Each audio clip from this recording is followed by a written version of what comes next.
নমস্কার দর্শক বন্ধু, এখন বলবো মীন রাশি অর্থাৎ 2024-এর অক্টোবর মাসে মীন রাশির জাতক জাতিকা জীবনে কী কী ঘটতে পারে সে সঙ্গে প্রতিকার এবং টোটকা।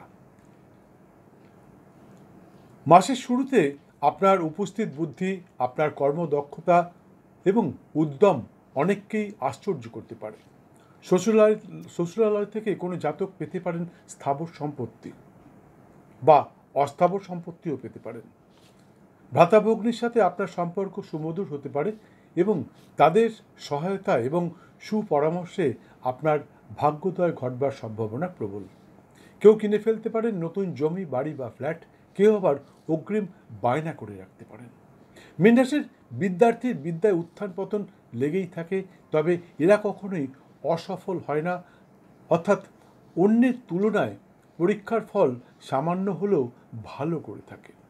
অনুসন্ধানকালে বারবার লক্ষ্য করেছি মীন রাশির জাতক জাতিকা সঠিক সময় সন্তানের প্রতি নজর দিতে অপারগ হয়ে থাকে, ফলে এদের সন্তান সন্ততি ঠিক মতন মানুষ হতে পারে না, আবার কোথাও কোথাও বোধ হয় একটু খামতি থেকে যায়। তবে এরা যদি নিজেদের সন্তান সন্ততির উপর একটু লক্ষ্য রাখেন, তাহলে এদের সন্তান সন্ততি সমাজে সুপ্রতিষ্ঠা পেয়ে থাকে। মীন রাশির শত্রু সংখ্যা সীমিত হলেও তারা কিন্তু অত্যন্ত প্রভাবশালী হয়ে থাকে। মীন রাশির ফলে মীন রাশির জাতক জাতিকা শত্রুতার কারণে নানাভাবে বিধ্বস্ততায় ভুগে থাকেন। এই মুহূর্তে বাণিজ্যে নানা উন্নতি সহ ধনপ্রাপ্তির সম্ভাবনা প্রবল। বিশেষ করে যারা প্রমোটিং বা রিয়েল এস্টেটের ব্যবসা যুক্ত, তাদের জন্য সময়টি অত্যন্ত গুরুত্বপূর্ণ এবং শুভদায়ক হতে পারে। কিন্তু সেখানেও কিছু প্রভাবশালী শত্রুতার কারণে আপনি মানসিক বিধ্বস্ততার শিকার হতে পারেন। কর্মচারী, আধিকারিক, সংগঠনের নেতানেত্রী, প্রশাসনিক ব্যক্তিত্ব ইত্যাদি হঠাৎই কর্মস্থলে নানা রকম সংকটের সম্মুখীন হতে পারেন আগামী 10ই অক্টোবর 2024 থেকে। হ্যাঁ, 2024-এর পর আপনাদের একটু সময়টা খারাপ হতে পারে। যারা চাকরি করছেন তাদের জন্য সময় খারাপ হতে পারে, যারা সংগঠন করছেন তাদের জন্য সময়টা খারাপ হতে পারে। তবে সেই সঙ্গে নানাভাবে আর্থিক অবনতি সহ ভাগ্য বিড়ম্বনার সম্মুখীন হতে হবে। আগে যেরকম ভাগ্যোদয় হচ্ছিল, 10 তারিখের পরে কিন্তু আপনার ভাগ্য বিড়ম্বনা দেখা দিতে পারে। তবে এই মুহূর্তে শনি গ্রহ কুম্ভ রাশি গৃহে বৃহস্পতির নক্ষত্রে অবস্থান করছে। যদিও বক্রী অবস্থায়, তা সত্ত্বেও অনেকেই হয়তো আপনাকে ভয় দেখাতে পারে এবং বলতে পারে শনির সাড়ে চলছে, সেই জন্যই আপনার জীবনে এই সমস্ত ঘটনাগুলো ঘটছে। কাজেই নানা রকমের পাথর, কবজ ইত্যাদি নেবার পরামর্শ দিতে পারে। কিন্তু আমি বলছি আপনাকে কিচ্ছু নিতে হবে না, আপনি শুধু ঈশ্বরের প্রতি বিশ্বাস রাখুন। প্রতি মঙ্গলবার নিরামিষ আহার সহ ব্রহ্মচর্য পালন করে সংকট মোচন শ্রী শ্রী হনুমানজির পূজা সহ চালিসা পাঠ করুন। এই ভিডিওটির শেষে বা এন্ড স্ক্রিনে দুটি থাম্বনেল থাকবে, আপনি অবশ্যই দেখবেন। একটি সংকট মোচন শ্রী শ্রী হনুমানজির পুজো পদ্ধতি, আর একটি শনির সাড়ে আসে 100% সাফল্য। ভিডিওটি কোনো রকম কৌতূহল যদি থাকে, তাহলে কিন্তু আপনি অবশ্যই আমাকে ফোন করবেন। মনে রাখবেন, প্রতিটি অন্ধকারাচ্ছন্ন রাতের পর রৌদ্রোজ্জ্বল দিনের উদয় হয়। শনির সাড়ে আমার জীবনেও এসেছিল, দুবার এসেছিল। প্রথমবার যখন আমার জীবনে শনির সাড়ে আসে, তখন আমি কেন্দ্রীয় সরকারের একটি চাকরি ছেড়ে কেন্দ্রীয় সরকারের আরেকটি চাকরিতে যোগ দিয়েছিলাম। সেকেন্ড টাইম যখন আমার জীবনে শনির সাড়ে আসলো, তখন এই জ্যোতিষতন্ত্র বাস্তুবিদ্যায় পারদর্শী হয়ে উঠলাম। ডিপার্টমেন্ট থেকে হায়ার এডুকেশনের পারমিশন নিয়ে পড়াশোনা করেছি এবং এই জ্যোতিষশাস্ত্রে পারদর্শী হয়ে উঠেছি। চাকরি করতে করতেই আমি এটা পড়াশোনা করেছিলাম। যাই হোক, এইসব নিজের কথা বললে আপনি, যাই হোক, তবে আপনাকে প্রমাণ দিয়ে বলছি, আমাদের প্রাক্তন প্রধানমন্ত্রী মনমোহন সিং, তিনি কিন্তু কর্কট রাশির জাতক ছিলেন এবং কর্কট রাশির যখন শনির সাড়ে চলছে, সেই সময় মনমোহন সিং প্রধানমন্ত্রী হয়েছিলেন। 10 বছর লাগাতার প্রধানমন্ত্রী ছিলেন। বুঝতে পারছেন তো শনির সাড়ে কতটা ভালো। আরে ওনার কথা ছেড়ে দিন, আজকের দিনের প্রধানমন্ত্রী আমাদের নরেন্দ্র দামোদর দাস মোদী, ইনিও শনি 7.5-তেই প্রধানমন্ত্রী হয়েছেন। 10 বছর পার হয়ে গেছে, 15 বছরে পা রেখেছেন। এবং কতদিন এই নরেন্দ্র দামোদর দাস মোদী প্রধানমন্ত্রী থাকবেন এই মুহূর্তে বলা সম্ভব হচ্ছে না। কাজেই শনি 7.5-কে ভয় পাবেন না বন্ধু। আমি বারবার বলছি, সকলকে বলি, শনি 7.5 আপনাকে অনেক কিছু দেবে যদি আপনি সত্যের পথে চলেন, আপনি যদি ধর্মের পথে চলেন। তাহলে আপনি যে ধর্মেরই মানুষ হন না কেন, আপনি যে ধর্মের হোক না কেন, হিন্দু, মুসলিম, বৌদ্ধ, খ্রিস্টান, জৈন, যে ধর্মেরই হোক না কেন, আপনি শুধু এই শনি 7.5-তে ধর্মকে, আপনার নিজের ধর্মকে বিশ্বাস করুন, তাহলেই শনিদেব আপনাকে ঢেলে দেবে।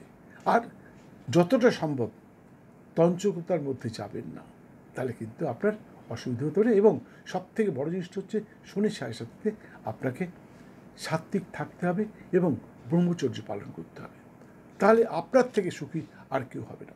আমি তখন জানতাম না, কিন্তু ধর্মের পথে চলেছি, যার জন্যে আমি সমস্ত ক্ষেত্রে সফল হয়েছি।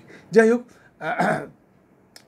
শনি 7.5 শুভদায়ক। আবার বলছি, শনি 7.5 খারাপ নয়। যদি কেউ ভয় দেখায়, ভয় পাবেন না। অনেকেই ব্যবসার ক্ষেত্রে অনেকে অনেক রকম কিছু বলতে পারে। যাই হোক, মীন রাশির জাতক এবং জাতিকা উভয়কেই বলছি, আপনাদের জন্য 13, 14 এবং 15ই অক্টোবর একটু সতর্ক থাকবেন। অন্যের ঝামেলায় নিজেকে জড়াবেন না, কারণ ওই সময় আপনার নিজের নির্বুদ্ধিতার কারণে আপনি সম্মানহানি হতে পারেন, এমনকি সামাজিক প্রতিষ্ঠাও বিপন্ন হতে পারে।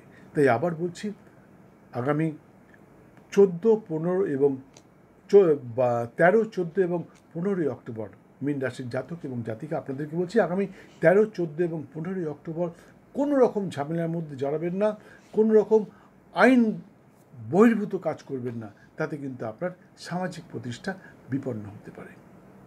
তবে আগামী 4, 5, 24 এবং 25শে অক্টোবর সকলের জন্য অত্যন্ত শুভদায়ক। ওই দিনগুলির শুভক্ষণে আপনাদের আটকে থাকা যে কোনো কাজ করুন, আমি বলছি 100% সফল হবেন। তবে একথাও সত্যি, শুভদিন যেরকম সকলের জন্য এক হয়, শুভক্ষণটা কিন্তু এক হয় না, যার জন্যে শুভক্ষণটা বলতে পারি না। যদি কেউ জানতে চান, তাহলে স্ক্রিনে দেওয়া নাম্বারে একটি ফোন করে আমার কাছ থেকে জেনে নিতে পারেন, বা আপনার নিকটস্থ কোনো জ্যোতিষশাস্ত্রজ্ঞের কাছে গিয়ে জেনে নিতে পারেন। শুভক্ষণটায় আপনার আটকে থাকা কাজগুলো করুন, আমি বলছি সফল হবেন, এতে কোনো সন্দেহ নেই। বন্ধু, আমি জানি আপনারা আমার ভিডিওগুলো দেখেন, সাবস্ক্রাইব করেন, শেয়ার করেন, লাইক করেন, প্রচুর ফোন করেন। কখনো কখনো আমি অধৈর্য হয়ে যাই, কেন এত ফোন আসছে। তা সত্ত্বেও আপনাদের ফোন অ্যাটেন্ড করি এবং সকলের সমস্ত প্রশ্নের উত্তর দিয়ে থাকি। কিন্তু আপনারা যেটা করেন না, সেটা হচ্ছে সময় মতন বেল আইকনটা বাজান না, যার জন্যে সেকেন্ড টাইম অনেকেই আমার ভিডিও দেখতে পান না। অনেকেই কমপ্লেন করেন, বলেন যে 2 মাস আগে, 6 মাস আগে আপনার ভিডিও দেখেছিলাম, কিন্তু হঠাৎ করে কোথায় হারিয়ে গেলেন, আর আপনাকে দেখতে পাচ্ছি না। আসলে বন্ধু, যখন আপনি দেখেছিলেন সেই সময় আপনি কোনো রকম লাইক করেননি, শেয়ার করেননি, বেল আইকন বাজেননি, কিচ্ছু করেননি, যার জন্য ইউটিউব কোম্পানি মনে করেছে আনফর্চুনেটলি আপনার কাছে পৌঁছে গেছে, তাই সেকেন্ড টাইম ইউটিউব কোম্পানি আপনার কাছে ভিডিওটি পাঠায়নি। তাই আবার বলছি, ভিডিওটি দেখতে দেখতে বেল আইকনটি বাজিয়ে দিন। যদি মনে হয়, সাবস্ক্রাইব করে আপনি আমার গ্যালারিতে ঢুকে যান। এখানে 1100-এর বেশি ভিডিও দেওয়া রয়েছে। আপনার জীবনের জ্যোতিষতন্ত্র, বাস্তুজনিত যে কোনো সমস্যার সমাধান আমার এই চ্যানেলে পেয়ে যাবেন। কি করতে চান, কাউকে বশীকরণ করতে চান, এখানে দেওয়া আছে। কোনো তান্ত্রিকের কাছে যেতে হবে না, আপনি নিজে হাতে কী করে বশীকরণ করবেন, দেওয়া রয়েছে। দাম্পত্য কলহ চলছে, দেওয়া রয়েছে। আপনার কর্মস্থলে যেখানে চাকরি করছেন সেখানে অশান্তি চলছে, দেওয়া রয়েছে। আপনার অর্থ সমস্যা চলছে, আর্থিক অনটন যাচ্ছে, কী করে অর্থ বৃদ্ধি হবে, ব্যবসা ডুবে যাচ্ছে, কী করে ব্যবসা বৃদ্ধি হবে, আরও অনেক কিছু যত বলবো ভিডিওটা বড় হয়ে যাবে। তাই আপনি আমার গ্যালারিতে ঢুকুন, স্ক্রল করে দেখতে থাকুন বা সার্চ করে নিন, আপনি পেয়ে যাবেন আপনার মনের মতন ভিডিওটা। আর আরেকটা কথা, এন্ড স্ক্রিনে 2টো ভিডিও থাকবে, সেগুলো কিন্তু অবশ্যই দেখবেন। বন্ধু, আরেকটা কথা, আমি কিন্তু মন গড়া কথা একটা বলি না। আচ্ছা, সে সঙ্গে আরেকটা কথা বলছি, আপনাদেরকে একবার তো বললামই, 4, 5, 24 এবং 25শে অক্টোবর অবশ্যই সকলের জন্য শুভদায়ক। এই দিনের শুভক্ষণে আপনি আপনার আটকে থাকা যে কোনো কাজগুলো সম্পন্ন করতে পারেন। মনে রাখবেন, ভাগ্য প্লাস চেষ্টা ইজ ইকুয়াল টু ফল। আপনার ভাগ্যে যা আছে সেটাই বললাম। বন্ধু, আমি কিন্তু মন গড়া কথা একটাও বলি না। আমি আপনার রাশিচক্রের পুঙ্খানুপুঙ্খ বিচার করে তারপর আপনাদের সামনে রাশিফলটা উপস্থাপন করি। তাই আমি যেগুলো বললাম সেগুলো পাবার চেষ্টা করুন। আমি বলছি 100% পাবেন। আমি যা বলেছি একদম পাবেন, এতে কোনো সন্দেহ নেই। যাই হোক, মীন রাশির জাতক এবং জাতিকা সমস্ত সম্প্রদায়ের জন্য আমার ভিডিও কিন্তু পৃথিবীর বহু অঞ্চলে পৌঁছায় এবং বহু দেশ থেকে আমাকে ফোন করেন। আপনিও করতে পারেন, হোয়াটসঅ্যাপ কল করুন, আমার সাথে কথা হয়ে যাবে। হ্যাঁ, বাংলাদেশ বলুন বা আমেরিকা বলুন, অস্ট্রেলিয়া বলুন, বহু জায়গার থেকে কিন্তু আমাকে মানুষ ফোন করে। এবং তাদের মধ্যে যারা বাঙালি, এই বাঙালির মধ্যে বিভিন্ন সম্প্রদায়ের মানুষ আছেন। তাদের জন্য বলছি, সকলের জন্য, হিন্দু, মুসলিম, বৌদ্ধ, খ্রিস্টান, জৈন, সকলের জন্য বলছি, শুভ রং আপনাদের জন্য, শুভ রং মীন রাশির জাতক জাতিকার জন্য শুভ রং লাল এবং হলুদ। Lucky colour red and yellow. আপনাদের জন্য শুভ রং লাল এবং হলুদ। শুভ সংখ্যা 5 এবং 7। সেই সঙ্গে সর্বক্ষণ যদি একটি হলুদ রঙের রুমাল ব্যবহার করেন তাহলে দেখবেন আপনি সমস্ত ক্ষেত্রে সফলতা আসছে। আর যারা হিন্দু ধর্মে বিশ্বাসী, হিন্দু সনাতনী যারা, তারা প্রতি বৃহস্পতিবার নিরামিষ আহার সহ ব্রহ্মচর্য পালন করে মাতা শ্রী শ্রী তারার পুজোয় মাকে তুষ্ট করতে পারলে আপনাদের সমস্ত বাধা বিড়ম্বনা দূর হবে এবং সেই সঙ্গে সর্বক্ষেত্রে সফল হবেন, এতে কোনো সন্দেহ নেই। পুজো পদ্ধতিটা এখানে বলতে পারলাম না, কারণ পুজো পদ্ধতি বলতে গেলে ভিডিওটা অনেক বড় হয়ে যাবে। যাদের জানার ইচ্ছা তার স্ক্রিনে দেওয়া নাম্বারে একটি ফোন করে চলে আসুন, সামনাসামনি বলে দেবো। আর একটা কথা আবার বলছি, দয়া করে আপনার ভাগ্য সম্বন্ধে জানতে চাইবেন না। ভাগ্য সম্বন্ধে জানতে হলে আপনি সামনাসামনি আসুন, আপনাকে অবশ্যই বলে দেবো। পুজো সকলের খুব ভালো কাটুক। সকলেরকে বলছি আপনাদের অগ্রিম প্রীতির শুভেচ্ছা সহ এক বুক ভালোবাসা জানিয়ে শেষ করছি। ভিডিওটা সম্পূর্ণ দেখার জন্য অসংখ্য ধন্যবাদ। আবার বলছি, দুর্গা পুজো আপনাদের খুব ভালো কাটুক, খুব আনন্দ কাটুক। আর একটা কথা, নবদুর্গার পুজো পদ্ধতি ছেড়েছি কিছুদিন আগে, 28 তারিখে ছেড়েছি। কোজাগরী লক্ষ্মী পূজায় কী করলে আপনার জীবনেও ঘটতে পারে ধনবর্ষা। ভিডিওটা অবশ্যই দেখবেন। ভালো থাকুন, সুস্থ থাকুন। আবার বলছি, পুজো খুব ভালো কাটুক, আনন্দে থাকুন। জয় মা।